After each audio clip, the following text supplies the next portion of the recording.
देखिए भैया बहनों, पिछले वीडियो में पिछले कालांश में हमने तापमान के बारे में पढ़ा था। आज हम पवन के बारे में पढ़ेंगे। पवन यानी हवा, वायु, इसके बारे में हम अध्ययन करेंगे। अब पवन उच्च दाब क्षेत्र से निम्न दाब क्षेत्र की ओर वायु की गति को पवन कहते हैं। पवन किसे कहते हैं? उच्च दाब क्षेत्र से निम्न दाब क्षेत्र की ओर, यानी कि ऊंचे दबाव की क्षेत्र से नीचे की जो कम दबाव का क्षेत्र होता है उसकी ओर जो हवा चलती है, वायु की गति को पवन कहते हैं। अब आप पवन को काम करते देख सकते हैं। आंखों से तो दिखाई नहीं दे सकती हवा, परंतु उसको कार्य करते हुए हम देख सकते हैं। कैसे देख सकते? जब सड़क पर गिरी पत्तियों को उड़ाती हुई अथवा तूफान के समय पेड़ों को उखाड़ देती है। जब हवा चलती है, तूफान चलता है, तो सड़कों पर हम देखते हैं पत्तियां उड़ती जा रही हैं, पेड़ गिर जाते हैं तूफान के समय। कभी कभी जब पवन धीरे बहती है तो आप अपने इस महीन धूल या धुएं को उड़ते हुए भी देखा होगा। जब आप देखते हैं आंधी आती है तो मिट्टी भी उड़ती है, हल्की हवा चलती है तो मिट्टी उड़ती रहती है, धूल उड़ती रहती है।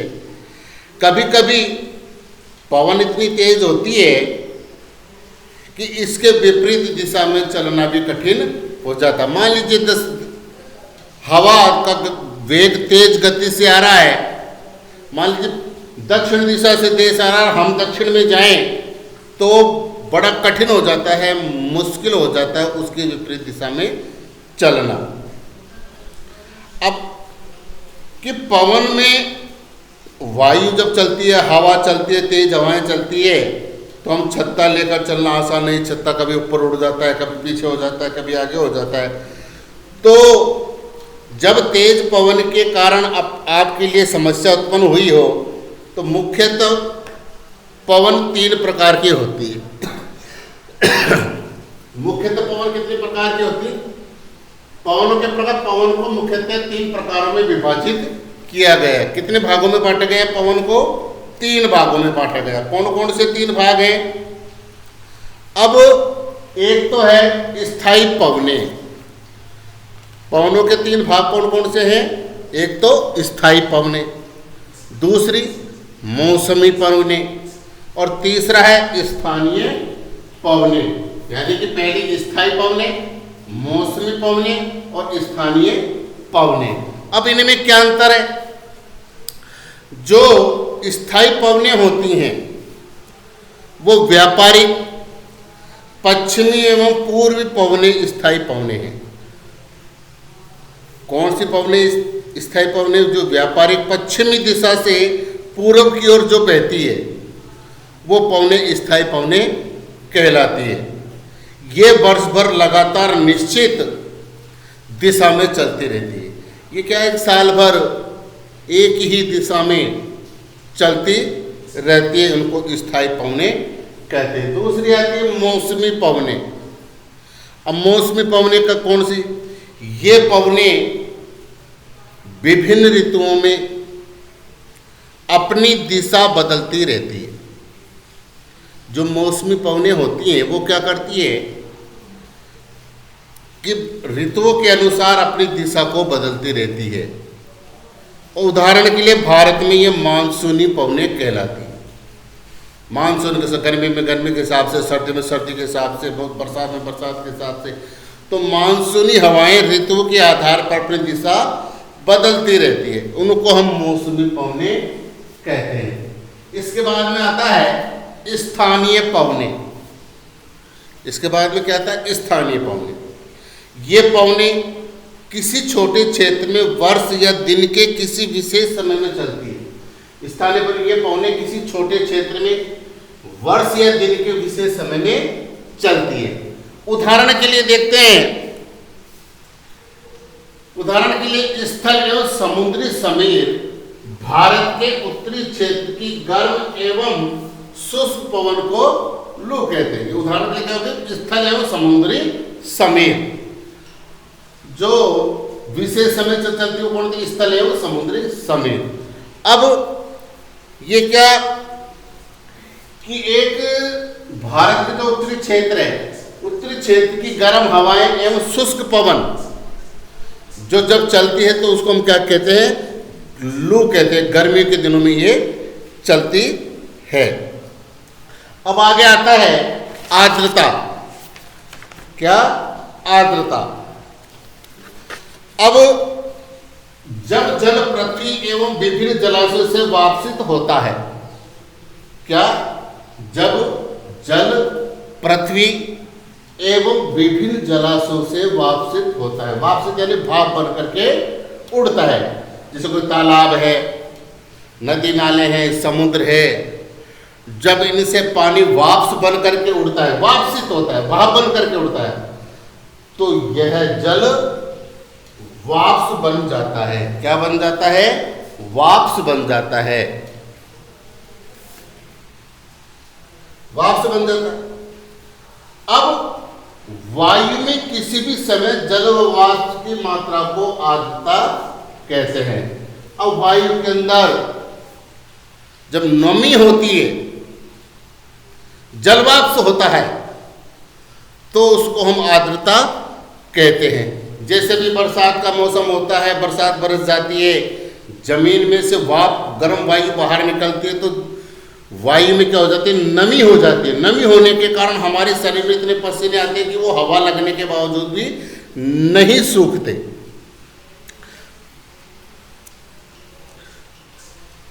तो उसको हम क्या कहते हैं, आर्द्रता कहते हैं। जब वायु में जलवाष्प की मात्रा अत्यधिक होती है तो उसे हम आर्द्र दिन कहते हैं। जब वायु में जलवाष्प की मात्रा अधिक होती है तो उसे हम क्या कहते हैं, आर्द्र दिन कहते हैं। जैसे जैसे वायु गर्म हो जाती है, इसकी जलवाष्प धारण करने की क्षमता बढ़ती चली जाती है। जैसे जैसे गर्मी बढ़ेगी तो वायु गर्म होगी तो गर्मी बढ़ेगी, गर्म भी बढ़ेगी तो जल वाष्प करने की जो क्षमता है इसकी बढ़ जाती है। तो यह इस प्रकार यह और अधिक आर्द्र हो जाती है। तो और अधिक आर्द्र हो जाती है, जब गर्मी तेज पड़ेगी जलवाष्प ज़्यादा होगा, जलवाष्प ज़्यादा होगा तो और अधिक यह आर्द्र हो जाती है। आर्द्र दिन में कपड़े सूखने में काफ़ी समय लगता है एवं हमारे शरीर में पसीना आसानी से नहीं सूखता और हम असहज महसूस करते हैं। जब आर्द्र दिन होता है, नम दिन होता है, जलवाष्प अधिक होता है तो हमारे कपड़े भी नहीं सूख पाते, शरीर के पसीने भी नहीं सूख पाते और हम एक असहज महसूस करते हैं। जब जलवाष्प ऊपर उड़ता है तो यह ठंडा होना शुरू हो जाता है। जलवाष्प संघनित होकर ठंडा होकर जल की बूंद बनाते हैं। अब ये जलवाष्प क्या है कि ऊपर उठता है, ऊपर उठ करके ठंडा होना शुरू हो जाता है। जब ठंडा होता है तो जल की बूंदें संघनित होकर के इकट्ठे होकर के ये जल की बूंदें बनाना प्रारंभ कर देते हैं। बादल इन्हीं जल बूंदों का ही एक समूह है। जो बादल हम आकाश में देते हैं, आसमान में देखते हैं, तो जो बादल दिखाई देते हैं वो इन्हीं जलवाष्पों का एक समूह होता है। जब जल की ये बूंदें इतने भारी हो जाती है कि वायु में तैर न सके, जब पानी इतना इकट्ठा हो जाए, जल बूंदें इतनी इकट्ठी हो जाती है कि तो बादल वो वायु में तैर नहीं पाते हैं, तो तब ये वर्षण के रूप में नीचे आ जाती है। वर्षण का मतलब होता है बरसात के रूप में नीचे आ जाती है। तो पृथ्वी पर जल के रूप में गिरने वाला वर्षण वर्षा कहलाता है। यानी कि जब ये जलवाष्प ऊपर जाकर के बूंदों में जल इकट्ठा हो जाता है तो वायु के अंदर बादल चल नहीं पाते हैं, तो ये वर्षा के रूप में नीचे आ जाता है, तो हम उसको वर्षा कहते हैं। आकाश में उड़ते हुए जेट हवाई जहाज और आपने पीछे सफेद पथ चिन्ह छोड़ते हैं। इनके इंजनों से निकलती नमी संघनित हो जाती है और वायु के गतिमान न रहने की स्थिति में ये संघनित नमी कुछ देर के तक पथ के रूप में दिखाई देती। जब आकाश में वायु जहाज, हवाई जहाज, रॉकेट देखते तो धुआं हमको पीछे से निकलता हुआ दिखाई देता है। उन सबके पीछे यही कारण है जल वाष्प का। पृथ्वी पर जल के रूप में गिरने वाला वर्षण वर्षा कहलाता है। ज़्यादातर भूमजल वर्षा जल से ही प्राप्त होता है।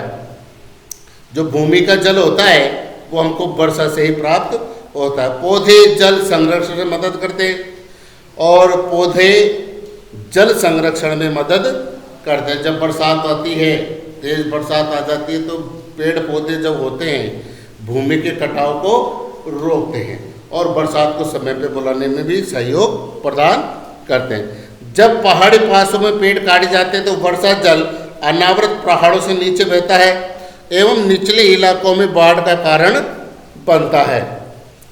क्रियाविधि आधार पर वर्षा के 3 प्रकार होते हैं: सामान्य वर्षा,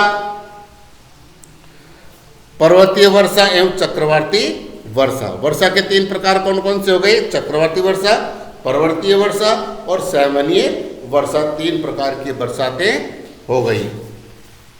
अब पौधों तथा जीव जंतुओं के जीवित के लिए वर्षा महत्वपूर्ण। अब पौधे जीव जंतु है, उनके लिए वर्षा एक महत्वपूर्ण साधन है। अगर बरसात नहीं होगी तो पृथ्वी पर पानी नहीं होगा, पानी नहीं होगा तो जीव जंतु बिना पानी के परेशान और असहज महसूस करेंगे, उनका जीवन भी खतरे में पड़ सकता है।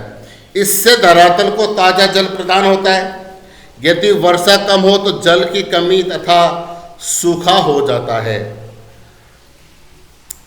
अगर बरसात नहीं होगी तो क्या होगा? पानी की कमी होगी तो सूखा हो जाता है और इसके विपरीत अगर वर्षा अधिक हो जाती है तो बाढ़ आ जाती है। अगर वर्षा कम हो तो सूखा पड़ जाता है और बरसात अधिक हो जाए तो बाढ़ की स्थिति हो जाती है। धन्यवाद। आगे अगले कालांश में हम पढ़ेंगे।